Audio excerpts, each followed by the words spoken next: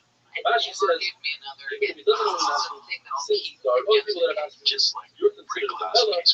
they're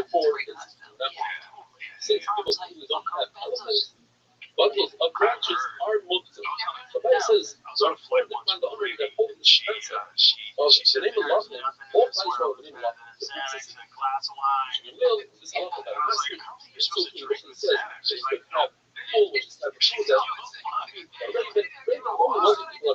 Poppers? when it comes to Poppers. rose I have oil. no idea. So Rothschild says that rose And I oil was is dancing this at is the whole price wedding, for and my gay now friend was look, like, if there's a coat, an expensive coat, and he owes a lot of money, take the coat just off, a and mini you sell the coat, give him for a another second? inexpensive coat.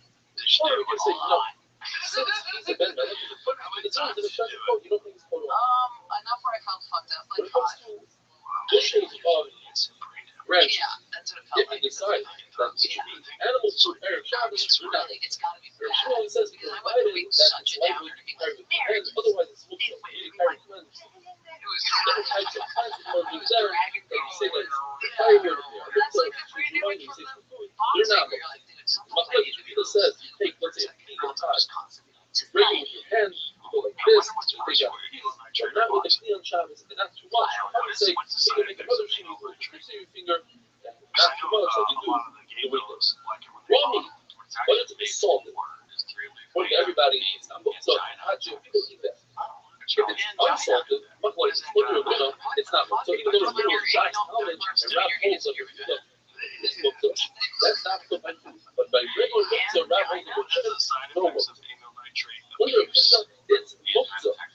You can't feed it to, you're not going to eat it to an animal, but a dog is soft enough to eat it raw, and therefore himself tells people in his house that the raw dog, unsalted, out of the sun, does not have mandatory laws. Salted fish, not multi. If it's raw fish, it's multi. Even though Rashi explained that you feed it to a dog, but you didn't buy this fish to feed the dog, and therefore, then it's multi. Spoiled meat, not multi to feed it to any type of animal. Uncovered water that you're concerned that perhaps snake considered venom is not multi. Also says you cannot, because you need to get rid of it immediately so no one else has damage from that water. Says the Mishnah. You can take a basket, flip it over so that the chicken can get into the food. Even though you are carrying something more with it, and it's a sheet that holds that stuff. You could push along the chicken from behind in order, a chicken that ran away, in order that you don't have a mandatory loss, or in order to prevent damage to the chicken, you don't lift up the chicken or push it over the chicken by its head. Because the chicken can jump off the floor and you'll be holding the chicken in your hand, which is multi.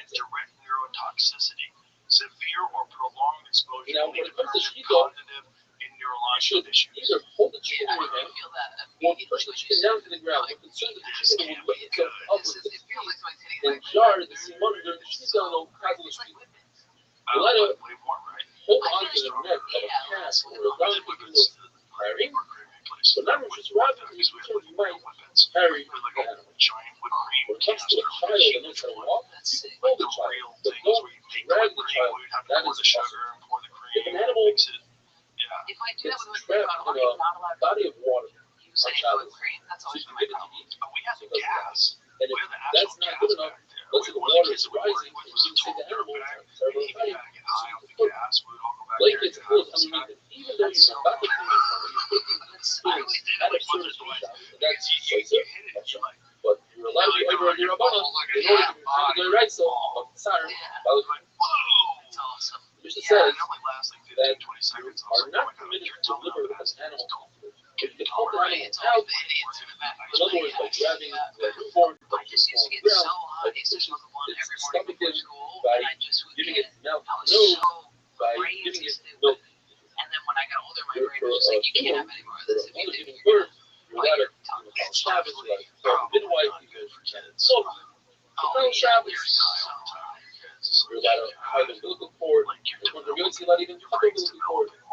You're allowed to do anything that has to do. King of Leon says we used to have a on kosher animals on Yom Tov by putting salt in their wound so they should feel the pain and connect with their newborn, or would sprinkle placenta water on the babies because they smelled it every time. But a non-kosher animal, most of the time they don't disconnect from their newborn, and even if they do, you'll never be able to get them back. The Mishnah says, Chal Shabbos for you, let us, the extra lesson tell us, even if she says she likes and she happens to be blind, Well, it's all since it calms her fentanyl down, now. it's filter, you gotta There's bring so oil, much you fentanyl. have to bring the machine, bring your There's hand, fake that's not enough, you Xanaxes, bring it here, it's they're not all considered fentanyl. steal because we hold like the machine It's all up here, fentanyl. so you hold it really steamed up, If it's small enough, it's fine. that would mean not literally putting the oil in the air, rather a bottle of oil in the air. Have you seen the amount of fentanyl that is lethal? That cop did show. No, like have you ever seen like in comparison to a penny? There's a photograph on the internet of the amount of fentanyl in comparison to a penny that's lethal. That will 100% put you in the fucking ground. And it's so small. The best feeling ever though when you go under for surgery, they give it to you. No. Yeah. Which gets surgery on that they give you I used to be so fat and I had all this Sounds shit. like football test. Today's amazing email comes from Satan Lawyer. Very long email. Just read a couple parts of it and it says, I want to thank you and your family for all the hard work you put in. In fact, you have like so many things. It's amazing. That is Amish changed / saved my life. It helps me go against my nature. Consistently consistent. And when he's living in Prophets, he said every single word. Or the last thing his mother told his father is, go learn the dance. Mother show us should have an idea. We discussed the love of a woman who gives birth. As long as her womb is open, says reputation, Michal Shabbos on her, even if she doesn't request. But if she says you're not Michal Shabbos. Once her womb is closed, the more is part of this, you're not Michal Shabbos on her, even if she requests. But Zutra is much more makel, and different result with Zutra is stopping the question off. He says, as long as her womb is open, even if she denies help, you give her help. Once her womb is closed, even if she asks for help, you give her another chances that she has for help, you don't do it. What does it mean that her womb is open? Three sheets. According to the Bible, she says that. According to her widow, when she lays down, according to the Yeshayim, when her friends help her along. What does it mean that the womb is open? There are three stages. From birth until 3 days, even if she says, I don't want help, give her help, like mercy. From 3 days to 7 days, if she requests help, we give it to her. From 7 to 30, if she asks for help, she goes better than the toilet. However, for blood, Shmuel says the woman gave birth, she's not going to the mikvah until after 30 days. Unless her husband is there and he can warn her. Where tells us a story, Rabbi's wife, who's Rabbi's daughter, they were about this, she went to the mikvah within 3 days and she became sick. So they had to carry her and her bed all the way through Rabbi Zisa so that he could warn her. Shmuel says, you light a fire for a woman who gave birth and for somebody who lets blood, and now we're going to go into a whole sugya of bloodletting. And every, Rashi says, if you make a fire for somebody who lets blood, certainly for any sick person, even in the summer. The one tells us that Shmuel, Rabbi and the Rabbi, all purchased their expensive furniture in order to make a fire after they let blood. And the concept of al-kashkas doesn't apply here because that's kashkas of your body. Not to ruin your body is more important than not to kashkas for furniture. You know that somebody walks barefoot. In other words, you can't afford shoes. That's a tremendous embarrassment. So the halacha is you should sell even the things you have to buy shoes. Yes, when it comes to bloodletting, if you have nothing else but a pair of shoes, sell your shoes to have a meal after you let blood because it's very dangerous if you don't. But we're not going to tell his students, tell your wife that I'm coming for a meal. I like this to make a meal, and you'll have a lot of meal. If a person cannot afford wine, the Lord says this is one place where you like to do something. Those who is wine thirsty, I'd like to purchase wine, give me a pitch. But then you give them a coin that's rubbed out and you say, well, we don't accept that coin. So go to the next review 7 times until you drink the whole review. If you don't even have that, then you can eat 7 black dates, pour a little oil on your temple, lay in the sun. The Lord tells us Shmuel lays in the sun, and Abed said, what are you doing? Sun rays are bad for your health. So he said, oh, no, I left blood. But what really was going on was 2 doggies of time. One day in the year, the sun is really beneficial throughout the entire year. The person is not careful about the suda. He's supposed to eat after bloodletting, after the sorrowful.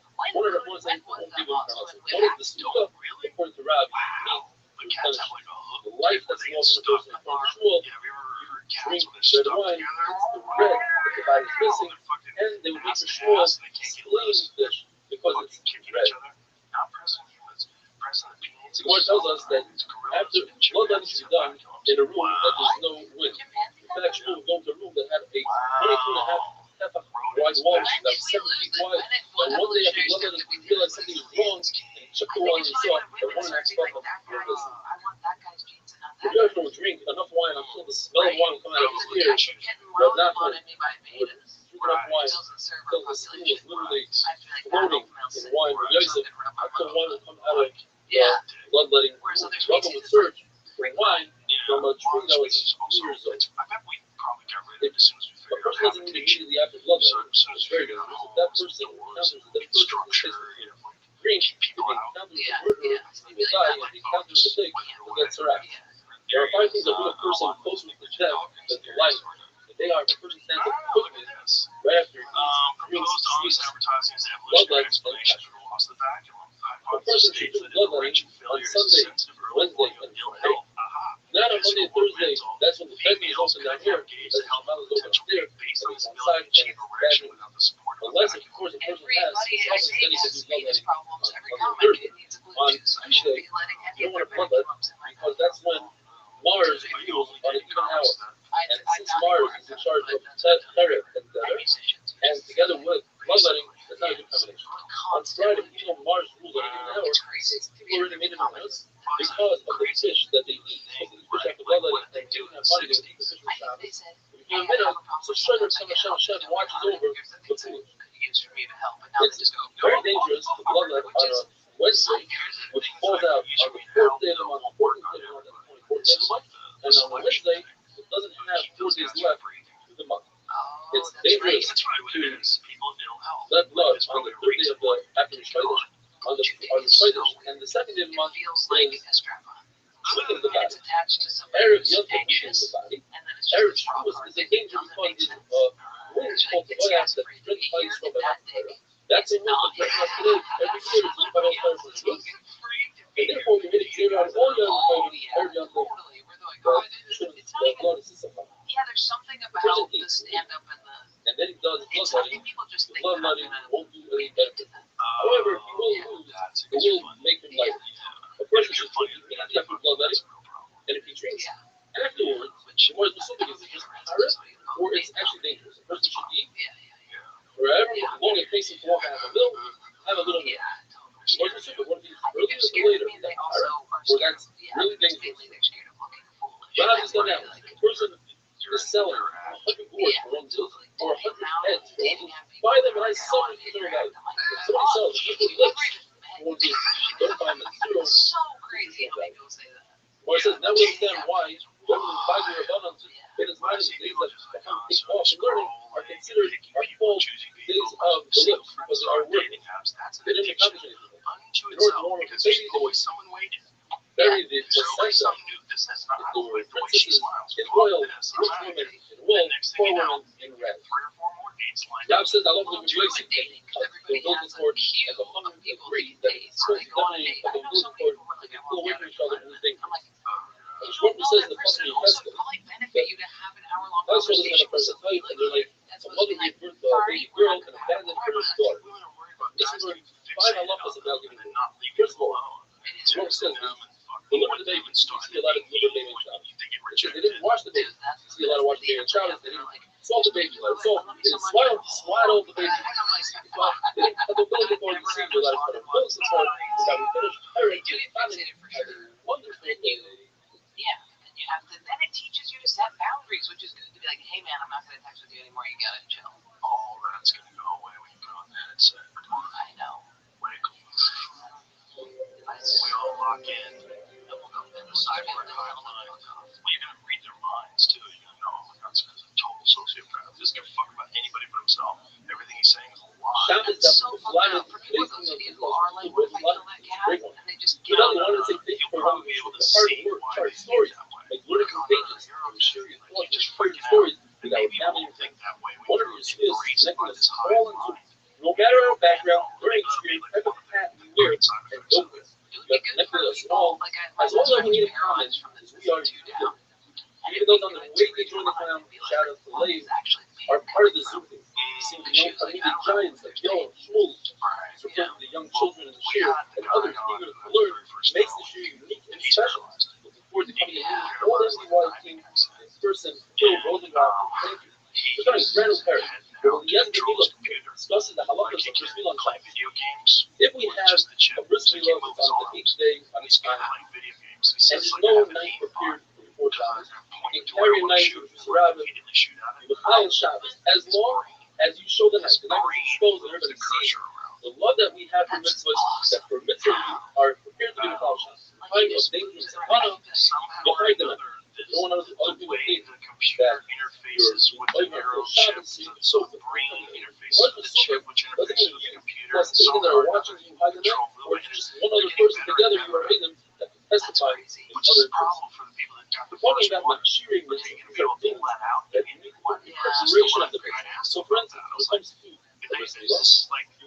cut Is there- I wood, think this make is a the only pipe, one that make I can holes, maybe heat up the metal to make a knife, mortars, all these things are permitted. According to Blazer, they're not cheering, it's the wires were coming out. in It Rabbi Yezer's wasn't town. working anymore. They acted like Rabbi Yezer. He did cut down wood on Shabbos to make it. He example the knife on Shabbos for the bris milah. The Lord tells us that incredibly, they all lived long, happy lives. No one died early. Well, In that's the fact, it ultimate was goal of Zera Neuralink is to restore against the movement. Milah and It's Yisrael. to be able to Zera replace didn't your apply entire to the spinal Yezer's system. The Lord tells us This that thing the will founder tell of your Yossi, muscles and they your would brain eat to fire. So if you're chicken, breaking your spinal bird, cord, milk. it'll be able to bridge that, and you'll be Yossi able to Krishkov, use your body. he was a Like hunter. you would. He This is like the prepared That's gonna piss me off head, after milk, my and paralyzed such friend Levi. passed Levi away. refused to eat. Levi went I hate afterwards. that when this stuff comes out. Rabbi said, "You can't believe this." Motherfucker. So Yossi it's Krishkov now was that way. She was serving getting into stuff. Rothschild'S She's getting into chicken, ear touch. she dug in and milk. So he says, so why didn't you put him in That favor? was He the says, thing. Levi, She because was getting into I all that shit. suspected She had like a that he serpent passed coming in on. this That city, was like awesome. Rabbi Yossi, So that she kind of had what her own little neural life. What's Of girls that she the paid. source of that Allah? We're probably about 5 years away from it. Something that has milk, since chickens, birds don't have milk, Yeah. therefore there's no issue of butter of the soul.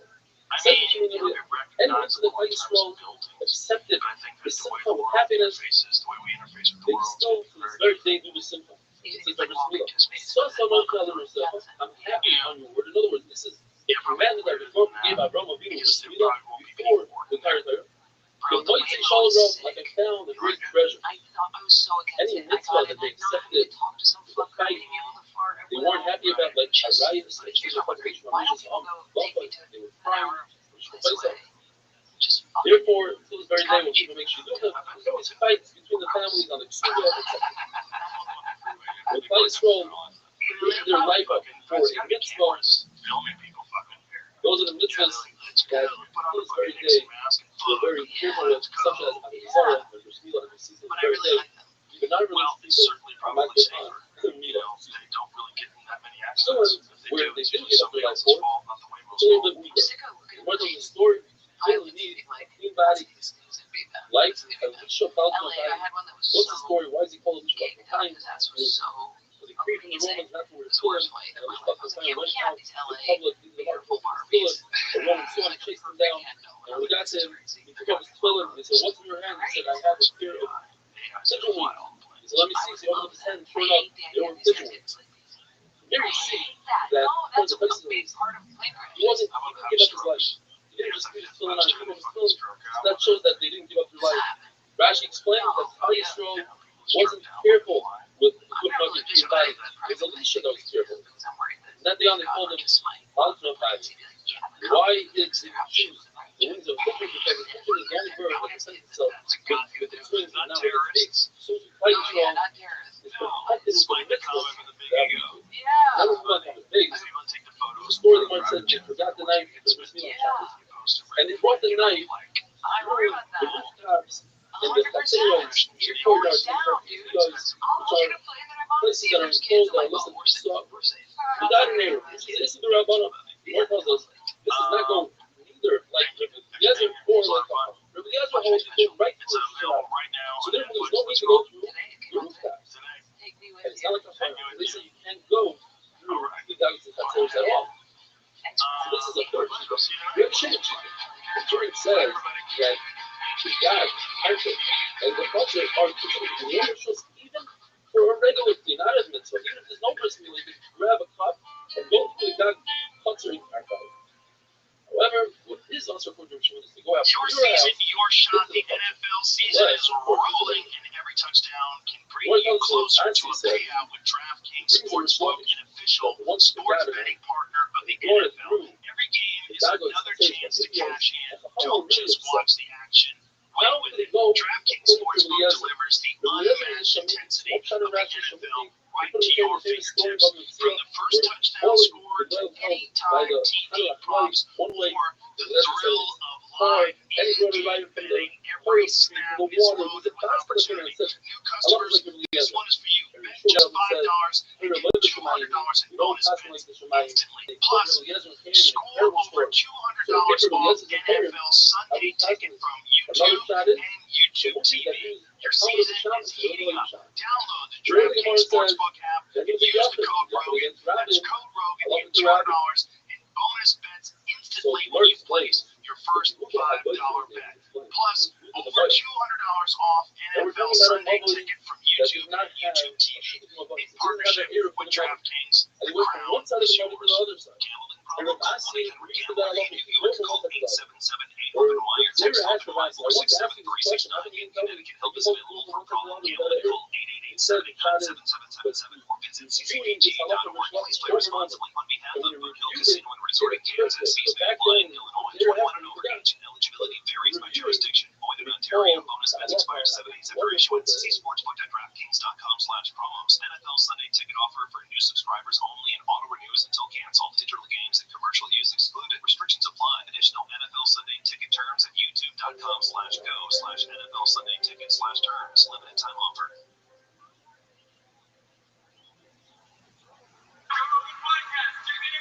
Good job, Rogan.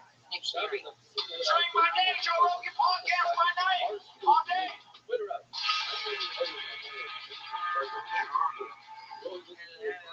What's up?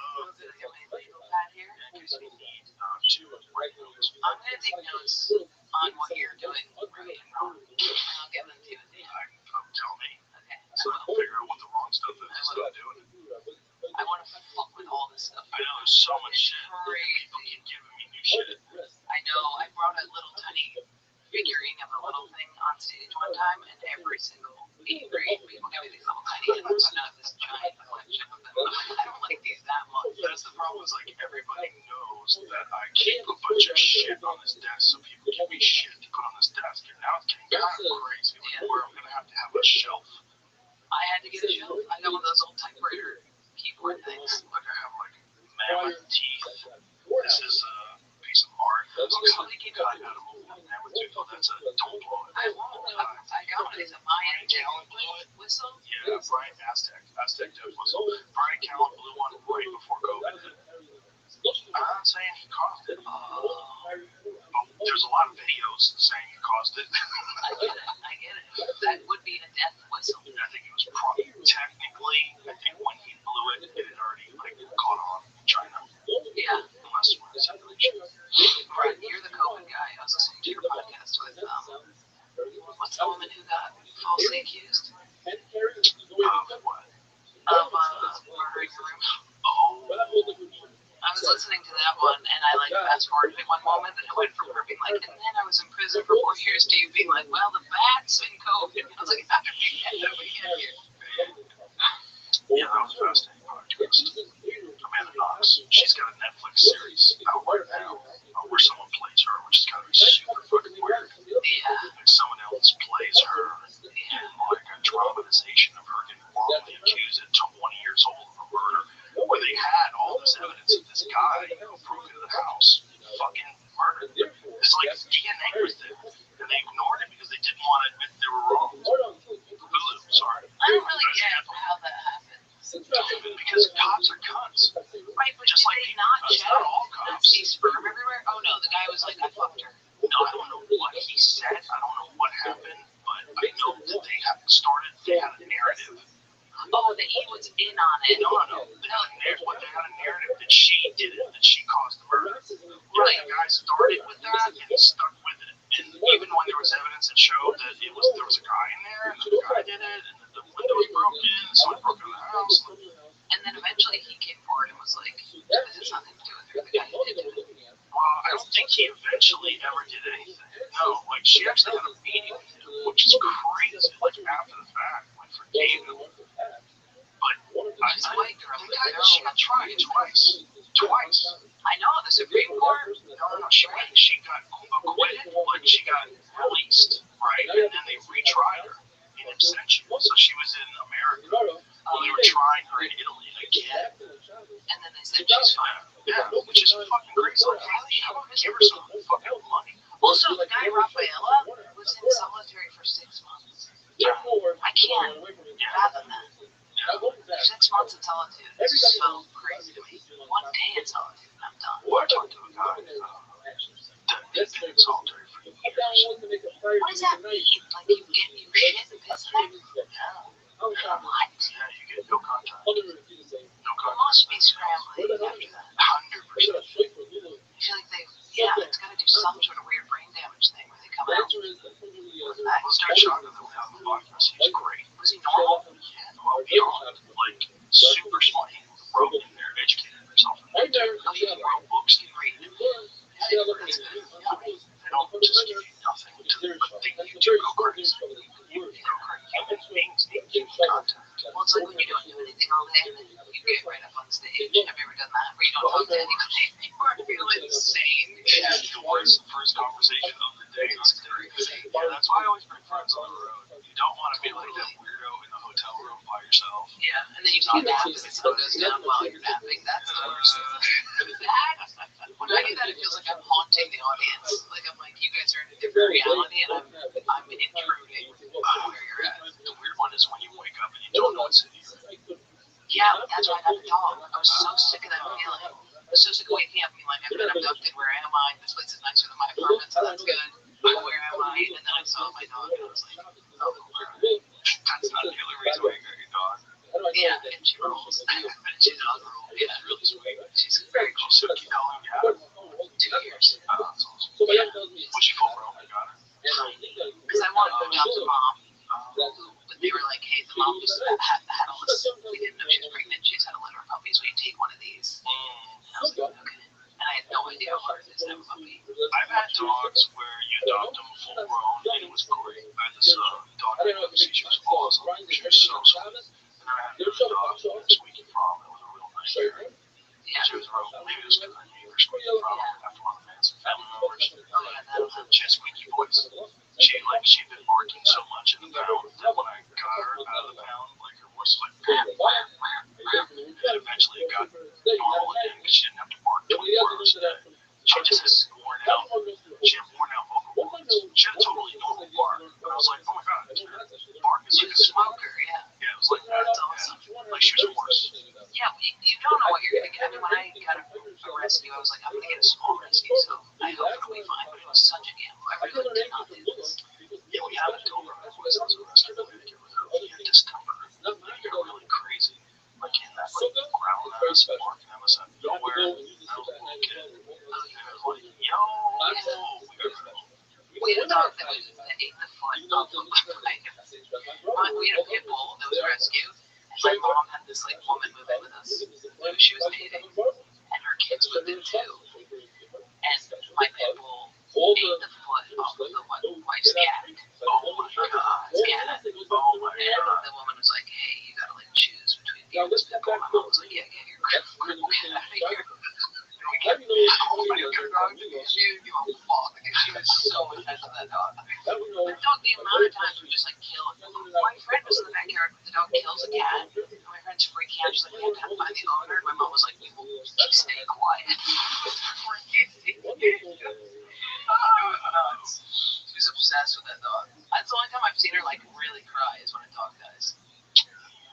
It's hard. They don't live long enough. I Like, can't. they're your best friends. I'm just terrified. I have a dog named Marshall. He's a golden retriever. He's the best. And he's 9 now. He'll be 9 in a couple of months. And it's just like, oh no. I've had him since he was a baby. Now he's 9. I'm like, he's only been a few years old. He's so active. He's super healthy. He's great. He's fit. He's not. Today, we showed how much. Oh yeah. This sounds so simple. You make each other. They get to be Take like, all your time, whatever, put it all in that's charge. kind of it. I'm sure saying it is good time for most people. He's referring to discussing sushi with the Americans. There's a drug. We ended up doing it in the morning, somewhere around 7 o'clock in the evening. He says 7 is good time for most people, but I have a 3-year-old and 1-year-old, and more they can spend the time. When we really try, for me to listen to your live, sometimes you'll together see the low. Her friends like this whole If you'd like to died the other weigh day. in on She this said, and let us know when the what dog you think dies, you like learn a good time something for most people is, please about send us yourself an that's very important. email. Before I So I've talked been about holding on to that kind of 4 love sources thing. of Like she's like, you opinion kind of why it is that show up Brisbane yourself in a way pushes you off need to. Shabbos before Brisbane on Shabbos. First one is you. I love how much you see my What's your name? I like how Whitney has That's very something proud of to say about everything. The Schlushes are Amigas. I call them Flavor. Wrap them on ice. Very Shabbat. I've never wrapped my ice in before because rapamycin is something that I'm a Shabbos for this Amiga, which is one of Shabbos. If it has to do with the entire guy night, who wants to live forever. No, problem is, you usually have called Flavor, but yet I love how much you see in it. Texas, the university showed rapamycin for Very these Kiva, it's been cool. said a couple times to his Rabbi, really welcome, he says, it doesn't work, because I Generally love well how much you see it. tolerated, however, can cause side effects. If another becomes becomes plumbing, becomes mix, he has to restart his entire zeros. Shave his head, start the counting. Is that it? Because I think there But was if you want to say that that applies also if he touches a Revi's blood, one, because if What happened to a the person is in an oil What happened to maze CRISPR? of a Revi's dam, becomes stomach. If Why did we it's in not an hear oil about maze that? Weren't they of cloning sheep and the shit? size, actually the size of a bone, the size of a garlic, does not become plumbing. So you see that blood is more powerful than an essence. So if an essence restarts the essence, so the blood should there's no chemical plumbing because the whole idea of essence, the Shaira, you don't want to see that, and it doesn't work. these two baseball But players that means has a third shot. how the You learn that there is Shava, actually second shot. There is Shava. they both play baseball. 3 words by Mila, 3 words by Shava are identical. These two guys. Ice, Grizz, Florida. Why is that fuck? Mila, pushes the ball, shot. Redmond said the third shot, Bayoy. Right, So so it's not even performance like a Mila, normal on that day, regardless of the day, even against Shabbos. And we have a Bryce in the back of the Just Jerusalem, and imagine. Bryce at Your Eric. name is How do I know Brady that Feigl. Brazilian should be Another the guy guy who's over the also day? It Brady, says, but you you're bet both 6'4". if you look at Young Cousins that pushes off Shabbos, you have to say before it. Tell the Zava, concerning your Hold levels. on the fucking same What's crazy in the mikvah for their Tumah? Let's still have to be the cover. Maybe that cover should be brought on Shabbos, but it says the word by Young.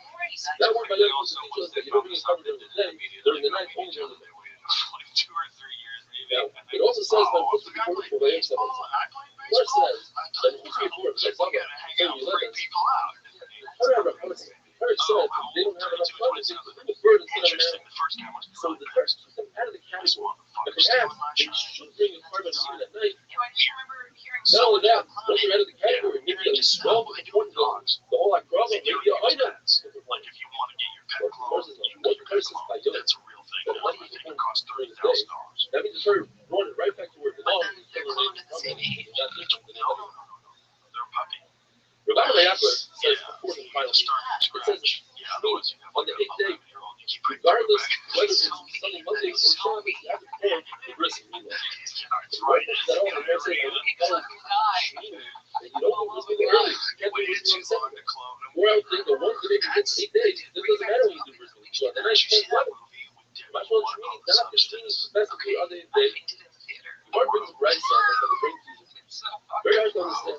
Why the Shabbat Mila is a section of It's nuts. it. I'm actually Yes, very you watch, you don't pro explain that the beauty. movie. Like I Well, love so the the narrative. Bryce, I love the idea that that Mila when you get all that fake shit, you're overcomes just keeping Shabbos a because person we have a alive. conflict. I'm trying to describe that on stage so much where I'm like, Mila doesn't is it more bother you that powerful people are like, than we look Surah. at your Because age, somebody you're has just like Surah on his wrist. hiding, like you're concealing your And death. Surah is more powerful than You know Avodah. what I mean? Because Like, one of the hand that have movie Surah. portrayed that You don't perform that We're way. You don't just bring a fucking- It's kind of ironic And that Avodah is more powerful than looks Shabbos. insane In that order, 1, 2, 3, 62 4. played Still that bring lady, the Shabbos. you know, because like So that, therefore, But I like Mila, that number because it 1, showed, is like, certainly more even powerful when you to saw her override weird Shabbos. old lady butt, you Yeah, know, but that's perhaps he's you didn't learn this more right. nice Maybe butt, but Surah it's is not more still powerful than Avodah. like Maybe in number 2 is all not of more the powerful than other number 3. butt, which is The reason unacceptable. is technical. it's unacceptable. I don't You know know what I exactly mean? when Like you when she was Surah doing the on whole Shabbos, dance, you're like, because why is anyway, this so you want to be able to intense? perform You're that like, by the it's Shabbos, like you have to learn to go to the mikvah, which is the following day. That night That is the director following day do, to perform that by no, the that director didn't do wrong. Therefore, it's This a is by Yai, I teach us don't know that Mila what else pushes is wrong, directed. Shabbos is That the movie was awesome. I Another understand similar God guy tries said, to my fate so easily. Bryce says, I just blood and even stuff I Sarah can eat, Lawson, and the I'm truth so is really happy the with word it. for I us. was like, oh, good, like I can't Now, carry yes, it, and then Rob explains it again. it's like when this I have a couple movie starts Mila going should like, push off Surah. like that, Mila like on overrides both Shabbos. sides. I'm And Shabbos overrides Surah. So certainly Mila overrides Surah. I'm in New York, just on the ground, waiting. People are walking over my body like a homeless person. More cover than Shabbos. That's so funny. Which pushes off, as we had in the first couple of Someone got a Surah needle pushes off Shabbos, on the screen. pushes off Shabbos. Yeah. It's pushed off by It's like, but didn't matter certainly where she was, if someone Surah got is checked more over, cover than Shabbos. And the verse says, that's why I need Yeah, My dad had Rothschild'S to say that Mila pushes off Which is crazy. Sarah. Like, Rather than the Murray, when the kid, one of the their reason their why brother Mila got like pushes crazy off sunburn, like really Sarah bad, where he got is because blisters. The the dad first saw Mila it. is a mitzvah saying it's a positive. It's Not going to go crazy. to Sarah is a My light sister house. called my dad once and she was working on cadavers. She was like, I'm so interested in this. We're cutting a cadaver today, and she just heard. Not only looks at something else on our stage, so one I say pushes off another I say, they watch each other out of the remember the less I say, you should be able to do a bit bigger where this Sarah. That's why I don't need the word. But I say, is that the word culture that you perform with Mila Sarah by a baby's on its thing? Middle of his mind. It also means on a kid or someone that's more than 50 years old. I love it. Very warned them. You don't need to feel like how I know a baby. Here's the problem A with child it, that's is why I don't. I from 9 days old, go like me and my over dad 13 years picture old. things How too do I know well. that there's Mila Pictured it. But Basically, they'll like it's not a shock. Just like you see, it's free. A pocket in his mother. All the phone is good. What it says, support essence.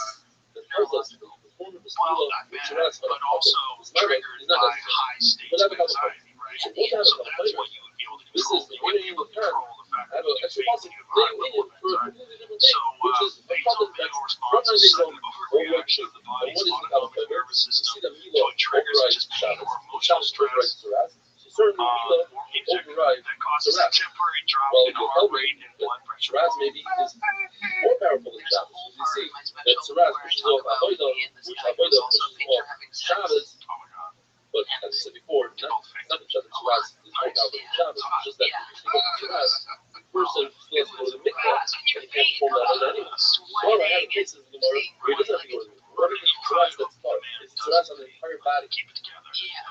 What says this that I say, which is what I say, is only in a case where they have certain things like we're still looking at Saras at the same time. We're wearing senses that have shadows.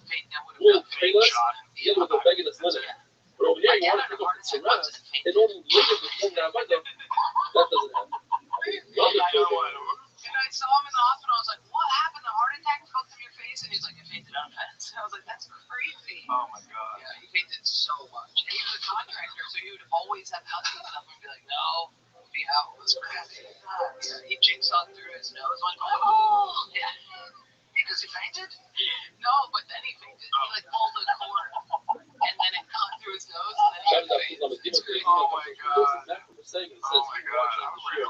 His father watches it. I swear for His God. father I'm a fan. That's Mr. what we have to Abrams, worry Melbourne, about all the Australia, time. Like if I also cut watches myself, this it's year not on about Zoom. the cut. Like if the stitches or not, but about the hit the neck. So, know that to remove Saras, the body is insular